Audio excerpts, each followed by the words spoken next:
Everyone, welcome to my YouTube channel. আজকে আমি তোমাদের সাথে শেয়ার করব আমি কবুতরের বাচ্চা রান্না করছিলাম। 6টা মিডিয়াম সাইজের কবুতর ছিল। এগুলা বাজার থেকে আব্বু 6টা কবুতরের বাচ্চা কিনে নিয়ে এসেছিল।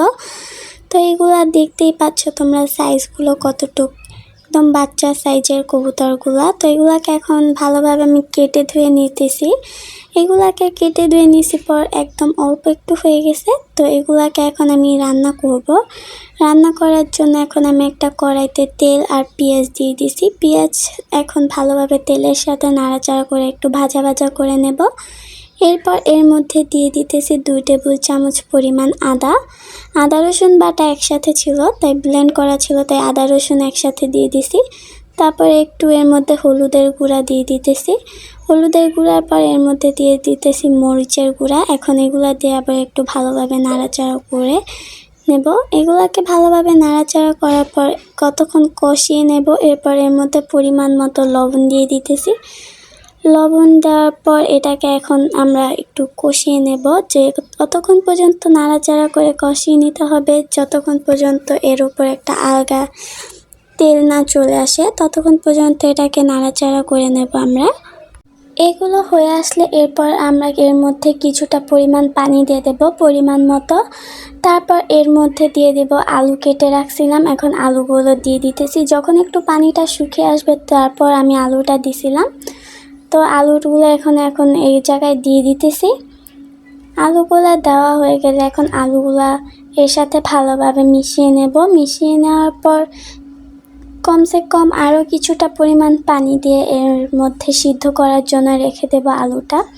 আলুগুলো সিদ্ধ হয়ে আসলে এরপর এর মধ্যে কবুতরের মাংসগুলো দিয়ে দেব, যেগুলো আমরা আগেই কেটে পরিষ্কার করে রাখছিলাম।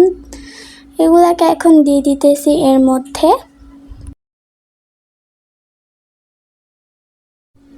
সবগুলা মাংস আমার দিয়ে দেওয়া হয়ে গেছে। এখন এগুলাকে ভালোভাবে নেড়ে চেড়ে মিশিয়ে নেব।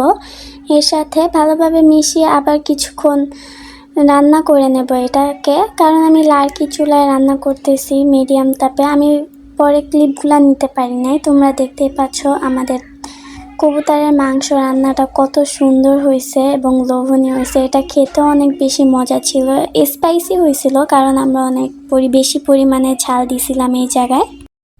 তারপর আব্বু আবার বাজার থেকে চান্দা মাছ নিয়ে এসেছিল। এগুলাকেও ভালোভাবে কেটে ধুয়ে নিয়েছি। এরকম উপর দিয়ে দুইটা করে কেঁচা দিয়ে নিছি, কারণ এগুলার ভেতর এভাবে করে নিলে মশলা ভালোভাবে ঢুকবে। তো এগুলাকে আমি একদম সিম্পলি কেটে নিছি।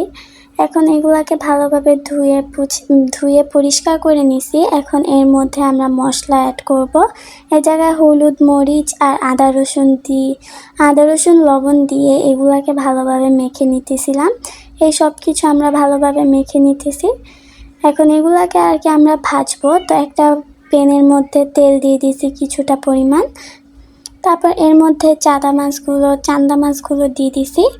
চান্দা মাছগুলো দিয়ে এখন উল্টায় পাল্টে ভালোভাবে এগুলাকে ভেজে নেব। একটু সময় নিয়ে ভাজতে হবে, কারণ এই মাছটা একটু মিষ্টি টাইপের, তো এগুলাকে ভাজলে অন্যরকম লাগে।